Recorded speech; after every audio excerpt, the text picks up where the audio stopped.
ஜோதிட அன்பர்களுக்கு வணக்கம். நாம் இதுவரை பாவக பலன்கள் என்ற தலைப்பில் 10 பாவகங்களின் பலன்களை பற்றி தெரிந்து கொண்டோம். 10 பாவகங்கள், மொத்தம் 12 பாவகங்கள். அதில் முதல் 10 பாவகங்களின் பலன்களை ஆய்வு முறையில் கற்றுக்கொண்டோம். இந்த வகுப்பில் நாம் 11ஆம் பாவகத்திற்கான பலன்கள் என்னவெல்லாம் நாம் கணிக்க முடியும் என்பதை இந்த வகுப்பில் கற்றுக்கொள்ளப் போகிறோம். இந்த 11ஆம் பாவகம் என்பது உபஜயஸ்தானங்களில் உயர்ந்த உபஜயஸ்தானம். உபஜயஸ்தானம் என்று கூறுவது 3, 6, 10, 11 ஆகியன உபஜயஸ்தானங்கள். இதில் 11ஆம் பாவகம் என்பது உபஜயஸ்தானங்களில் உச்சஸ்தானம். இதனை லாபஸ்தானம் என்று கூறுவர். ஒரு ஜாதகர் இந்த ஜென்மாவில் அனுபவிக்க வேண்டிய லாபங்கள் பற்றி காட்டும் இடம் இந்த 11ஆம் இடம்.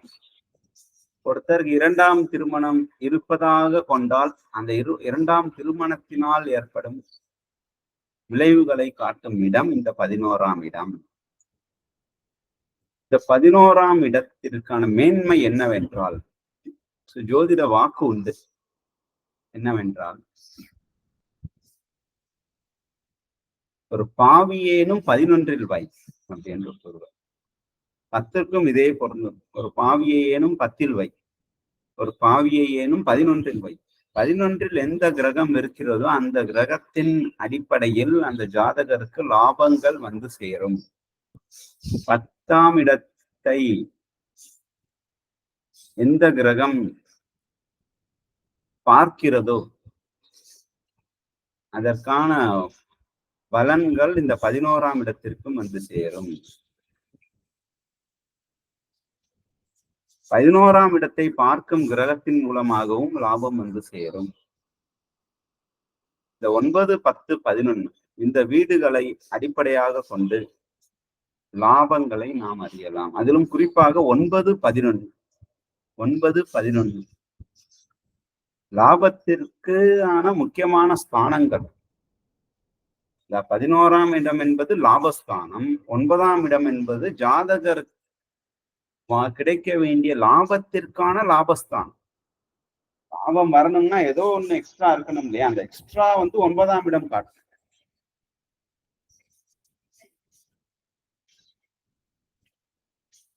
இந்த 11ஆம் இடம் அவ்வளவு சிறப்பு வாய்ந்தது. அதனை பற்றி நாம் இந்த வகுப்பில் அதன் லாபஸ்தானத்தை வைத்து 11ஆம் பாவகத்தை வைத்து என்ன மாதிரியான பலன்கள் கிடைக்கப் போகிறது என்பதை நாம் ஆராய இருக்கிறோம்.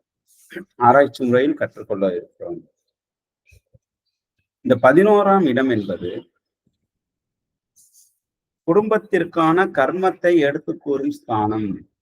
லாபம் வந்துருச்சுன்னு நினைக்கிறோம், நல்ல லாபம் இந்த பிசினஸ்ல அப்படின்னு நினைக்கிறோம். இல்ல ஏதோ ஒரு தொழில நல்ல லாபம். இல்ல சில பேர் உத்தியோகம் பார்க்குறவங்களே மாத ஊதியம் வாங்குபவர்களே சில மாதத்துல நல்ல ஒரு டார்கெட் அச்சீவ் பண்ணி ஹை கமிஷன் வாங்குவாங்க. மார்க்கெட்டிங் ஃபீல்ட்ல இருக்கிறவங்க சில பேர் குறிப்பிட்ட மாதத்துல போனஸ் கிடைக்கும். சில பேர் வட்டி இல்லாத கடன்கள் வாங்குவதற்கான வாய்ப்புகள் உருவாகும். ஏதோ ஒரு முறையில அவர்களுக்கு லாபம் கிடைக்கும். இந்த லாபம் கிடைப்பது குடும்பத்திற்கான கர்மங்களை எடுத்து காட்டும் ஸ்தானம்.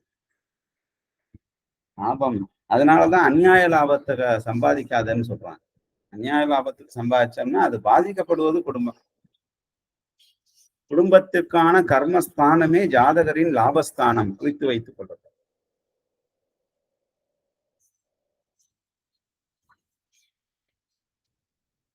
இளைய சகோதரருக்கு கிடைக்க வேண்டிய பாக்கியங்களை எடுத்து கூறும் ஸ்தானம் இந்த லாபஸ்தானம். ஒரு ஜாதகருடைய லாபஸ்தானம் என்பது இளைய சகோதரரின் பாக்கியங்களை எடுத்து காட்டும் ஸ்தானம். ஒருத்தர் ஜாதகருடைய தைரியம், வீரியம், நல்லா சுறுசுறுப்பா இருக்காரு, எல்லாத்துலயும் தைரியமா செயல்படுகிறாரு அப்படின்னு சொல்லுவாங்க.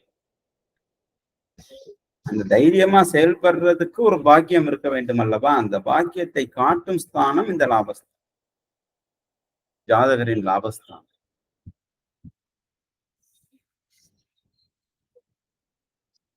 தாயாரின் ஆயுள் விகிதாசாரத்தை காட்டும் இடம் இந்த லாபஸ்தானம். 11ஆம் இடம் என்பது தாயாரின் ஆயுள் பாவத்தை காட்டும் இடம்.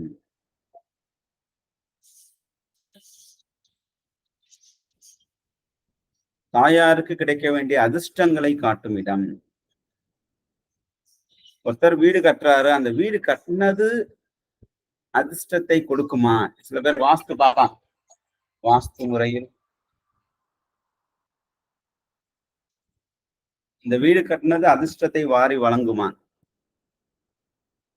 இந்த பாக்குறதுக்கு இந்த 11ஆம் இடம்.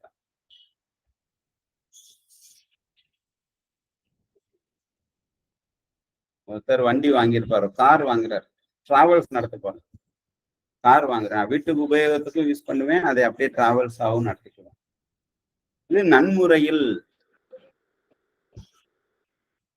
அதனால சில பேர் கார் வாங்கினா ஒண்ணு டிராவல்ஸ் நடத்தி இல்ல சொந்தத்துல ஓட்டிக்கோங்கிறான். ரெண்டு இதுலயும் பண்ணோம்னா அது என்னென்றால் அந்த சொந்தமாக வாங்கும் காருக்குன்னு இந்த லாபஸ்தானம் என்பது அட்டமஸ்தானமாக மாறுகிறது. ஆனால் அது தொழில்துறையில் எடுக்கும் ஸ்தானத்திற்கு, தொழில்துறையில் வாங்கும் அதே டிராவல்ஸ், நான் கார் வாங்குறேன், அது டிராவல்ஸ்காண்டியே வாங்குறேன், டிராவல்ஸ்காண்டி தான் பதிவு பண்ண போறேன் அப்படின்னா அது வந்து அந்த தொழிலுக்கு தனத்தை பெருக்கும் ஸ்தானமாக இந்த லாபஸ்தானம் மாறிவிடுது. அதனாலதான் கார் வாங்குறப்ப தெளிவா சொல்லுவாங்க, பிசினஸ்க்காக வாங்குறேன்னா பிசினஸ்க்கே பதிவு.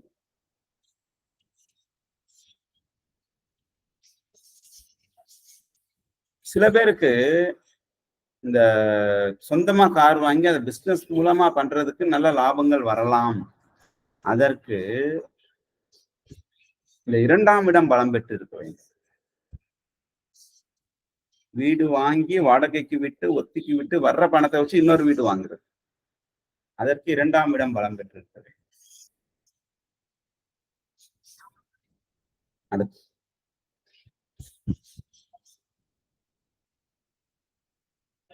நமது புத்திரர்களின் வாழ்க்கை துணை எவ்வாறு அமையும் என்று காட்டுவது இந்த லாபஸ்தான். நமது புத்திரர்களின் வாழ்க்கை துணை, நண்பர்கள், வாழ்க்கை துணையாக வரும் நண்பர்கள். சில பேர் சின்ன வயசுல இருந்தே ஃப்ரெண்டா இருப்பாங்க, வாழ்க்கையின் முழுதும் பயணிப்பார்கள். இந்த மாதிரியான நண்பர்களை பற்றி ஆராயும் ஸ்தானம் இந்த ஜாதகரின் 11ஆம் ஸ்தானம்.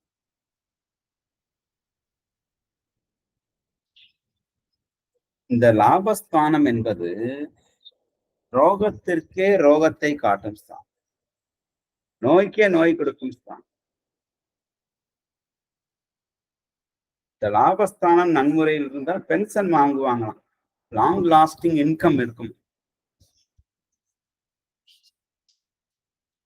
அதனால நோய்க்கே நோய் கொடுக்கும் ஸ்தானம்னா ஏற்கனவே சுகர் இருக்கும், பிரஷர் வந்து சேரும். இந்த லாபஸ்தானம் நன்முறையில் இருந்தால்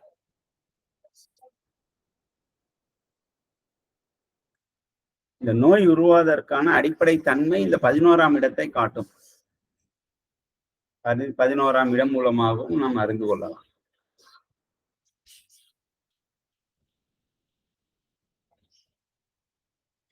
நமது வாழ்க்கை துணையின் பூர்வ புண்ணியத்தை அளக்கும் ஸ்தானம் இந்த ஜாதகரின் 11ஆம் இடம்.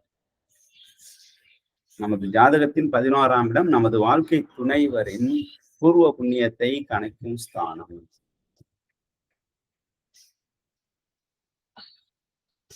இந்த 11ஆம் வீடு என்பது ஆயுளுக்கான சுகஸ்தானம், ஆயுளுக்கான சுகஸ்தானம், அதிர்ஷ்டத்துக்கான சுகஸ்தானம், வம்பு வழக்கு வில்லங்கம் என்று வரக்கூடிய துர்பாக்கியம் என்று கூறக்கூடிய வம்பு வழக்கு வில்லங்கத்திற்கான சுகஸ்தானம்.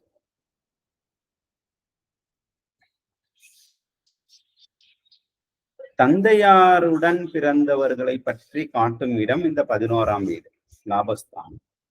தந்தையாருடன் பிறந்தவர்கள், தந்தையாருக்கு இளைய சகோதரம். ஒருத்தருக்கு 11ஆம் வீட்டின் அதிபதி நீசமாக இருந்தால் தந்தைக்கு பின் பிறந்தவர்கள் யாரும் இல்லை என்றார்.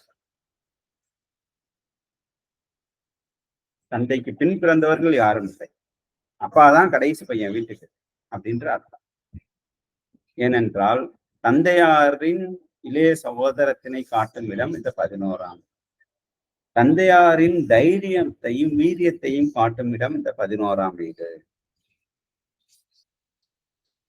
தொழிலுக்கான தனம் மேன்மையை காட்டும் இடம், தொழிலுக்கான ஒரு குடும்பம், தொழிலுக்கான ஒரு பேச்சுவார்த்தைகள், அக்ரிமெண்ட் போடுறது, கான்ட்ராக்ட்ல சைன் பண்றது, தொழிலுக்காக சம்பாதிப்பது என்பது இந்த லாபஸ்தானம் காட்டுது. சில பேர் பாத்தீங்கன்னா அவங்க பிசினஸ்லயே இல்லைன்னா வேலை பார்க்குற இடத்துலயே எல்லாருமே சொந்தக்காரங்க மாதிரி பழகுவாங்க. ரொம்ப வருஷமா பழகுவாங்க. ஆண்டின்னுவாங்க, அங்கிள்னுவாங்க, அண்ணன்னுவாங்க. ரொம்ப வருஷமா ஒரே இடத்துல இருப்பாங்க. 10 வருஷத்துக்கு மேல ஒரே இடத்துல இருந்து வேலை பார்ப்பாங்க. எல்லாருடைய சொந்தங்களுடைய வீடுகளுடைய சுகதுக்கங்களுக்கும் பங்கேற்றுக் கொள்வார்கள். இந்த மாதிரியான ஒரு இடம் வந்து 11ஆம் இடம். 11ஆம் இடம் நன்முறையில் இருந்தால் அவருக்கு தொழில் வாய்ப்பில் இந்த மாதிரியான உறவுகள் அனைத்தும் வந்து சேரும். சில பேர் தொழில் வழியில் வரும் ஒரு நபர்களை திருமணம் செய்து கொள்ளலாம். சில பேர் சொல்லுவாங்க தொழில் செக்ரட்டரிய வச்சிருக்காருன்னு சொல்லுவாங்க. புலோக்கியலாம். அதை அனைத்தும் காட்டும் இடம் இந்த 11ஆம் ஸ்தானம். என்றால் இயல்பாகவே கர்மஸ்தானத்துக்கு 2ஆம் வீடாக வருவதால், கர்மஸ்தானத்தின் மூலம் குடும்பம் உருவாகும் அமைப்பை காட்டுவதால் இந்த லாபஸ்தானத்திற்கு 2ஆம் தாம்பத்தியத்திற்கு வழிவகுக்கும் ஸ்தானம் என்றும் கூறுவார். இந்த லாபஸ்தானம் என்பது ருணரோக சத்ருக்களுக்கு ருணரோக சத்ருக்களை கொடுக்கும் ஸ்தானம். அதே மாதிரி விரயத்திற்கு விரயத்தை கொடுக்கும் ஸ்தானம் இந்த லாபஸ்தானம். விரயம் இருக்கு, அதற்கு விரயம் கொடுக்கணும்னா என்ன பண்ணணும்? அதற்கேற்ற அளவு சம்பாதிக்கணும். அதனால் விரயத்திற்கு விரயம் கொடுக்கும் ஸ்தானம், பயணத்திற்கு பயணம் கொடுக்கும் ஸ்தானம் என்று இந்த லாபஸ்தானத்தை வைத்து நாம் பலன்களை அளவிட முடியும். ஆக நாம் இதுவரை பார்த்தது லாபஸ்தானத்தின் முக்கியமான பலன்கள் எவ்வாறு நாம் கணக்கிடுவது என்பதை நாம் கற்றுக்கொண்டோம். நாம் அடுத்த வகுப்பில் 12ஆம் வீடு மோட்சஸ்தானம், ஒருத்தருக்கு வாழ்க்கையில் மோட்சம் கிடைக்குமா என்பதை ஆராய்வதற்கான முக்கியமான ஸ்தானம், கடைசி வீடு, மிகவும் முக்கியமான வீடு 12ஆம் வீடு. இதை பற்றி நாம் அடுத்த வகுப்பில் கற்றுக்கொள்வோம். நன்றி.